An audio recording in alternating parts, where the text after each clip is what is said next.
Good morning, Forest. You're watching WCAT Onward Edition. I'm Rainey Lindeman. And I'm Brielle Fernandez. We've got a great show lined up for you today, filled with some heartwarming community stories, weather updates, and sport highlights. So let's jump right in.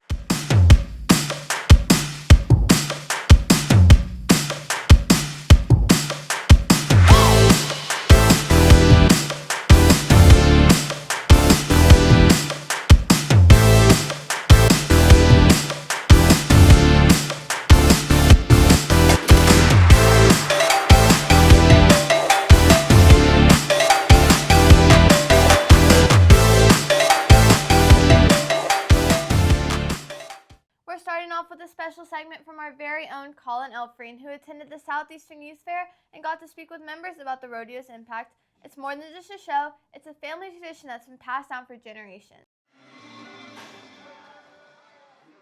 Y'all, the Southeastern Pro Rodeo is back in Ocala. It's bringing big boots, bigger belts, and bigger events. We have some of the toughest cowboys in the game who are working hard to win their events. From bull riding to barrel racing, these athletes are going to prove they've got what it takes to be the toughest in the game. Whether you're here for the thrill of the events or just the food, Ocala's Southeastern Pro Rodeo will give you the ride of your life. I thought it was great. The atmosphere was amazing, very patriotic, which I loved. I love that they honored the military having served and my husband having served. It's pretty cool. Having been founded in 1994, the Southeastern Pro Rodeo has been a staple of Central Florida for over 30 years. With that, it has been ran by generations of the Lamb family. Founded originally by Reuben Lamb, and then his son Justin Lamb being added, it is now being placed in the hands of our very own Mason Lamb. Something like this, it's a lot of hard work. I know I've got some friends from my school and just a lot of people from our community. They come out and they help us get it all set up. We came out here for about a week, from Sunday all the way until today.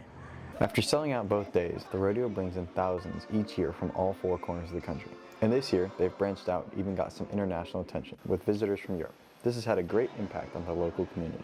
So there's a major economic impact to the community from those folks coming in, staying in hotels, eating restaurants, buying fuel, their vehicles. I mean, it's a great thing for Marion County and Ocala, and a great exposure for our community. Becoming a verified professional rodeo takes a lot of hard work and many steps, such as basic fundraising from sponsors to getting approved by the Professional Rodeo Cowboys Association. Besides all the main events, such as bronco riding and bull riding, the rodeo features numerous forms of entertainment, such as their very own rodeo clown. My job as a rodeo clown is kind of like the hype man of the rodeo. I make sure that all the crowd is having a good time, they're dancing and clapping.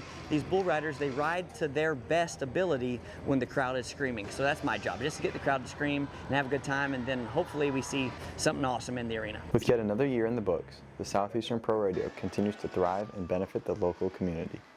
This has been Colin Elfring reporting for Forest High School. What an incredible story. It's always amazing to see how something like a rodeo can shape a community and be so beneficial for many years.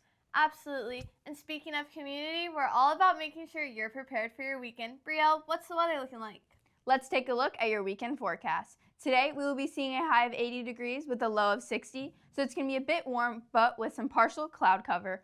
A perfect day to get out and enjoy some outdoor activities. On Saturday, we'll warm up even more with a high of 85 and a low of 65. It'll be mostly cloudy, but still a great day to get outside and enjoy some fresh air. And finally, Sunday brings a slight change in the weather. We're looking at a high of 84 and a low of 65 with periods of rain and thunderstorm. So you might want to keep an umbrella handy if you're planning on heading out. Sounds like we've got a good mix of weather this weekend. Now let's take a quick commercial break before we move on to the sports updates. Please stay with us. Yearbooks. What are they? They're books about the year. But this year, we're breaking the mold.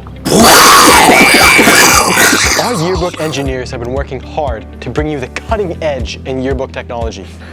With over 300 incredible pages, our experts theorize that you'll gain 50% more happiness than our last model of yearbook. 50%. This design is revolutionary. Revolutionary. If you want to be a part of this momentous part of history, go to www.balfour.com or scan this QR code right here. Thank you. Now, let's move on to some sports. We have our very own Jenny standing by us to tell us all about the rising trends of girls flag football in the community and any other updates. Jenny, what's the latest? Hey, it's Jenny here with your sports update. Today we're here with a special edition Onwards, where we are going to recognize flag football, a sport that's been growing fast and for a good reason. Let's dive in. Flag football, which began in the 1940s as a safer alternative to tackle football, has been growing into a competitive and widely recognized sport. Players pull flags from their opponents instead of tackling, making it more accessible and less risky. Today the sport is booming with leagues for all ages, even the NFL supporting youth programs. It's gaining global attention, and women's flag football is on the rise. With its inclusion in Olympics on the horizon, the future of flag football looks bright and continues to expand rapidly. Here at Forest, we have our own flag football team that I am proud to be a part of. Being on the team has been an amazing experience. It's not just about competition, but also about building teamwork, discipline, and having fun with friends. I'm excited to see where we go from here and to continue representing our school in this fast-growing sport. Now with your sports updates. Tonight, our varsity baseball team will be facing against Vanguard right here at home at 6:30 p.m. At 7 p.m., our lacrosse team takes on Buellholz in another exciting home game. Meanwhile, our varsity flag football team is hitting the road for an away game at Gainesville at 6 p.m. Be sure to come out and support your fellow Wildcats, and let's make it a night to remember. Now back to our anchors. Incredible. It's so great to see girls breaking barriers and taking on new challenges. Who knows, we could be watching future stars of women's football in the making. Absolutely, the sky's the limit for these athletes. Before we wrap up, let's take a quick moment to thank everyone who's been a part of the show today. A special shout out to Colin, Jenny, and all the amazing individuals behind the stories we shared today.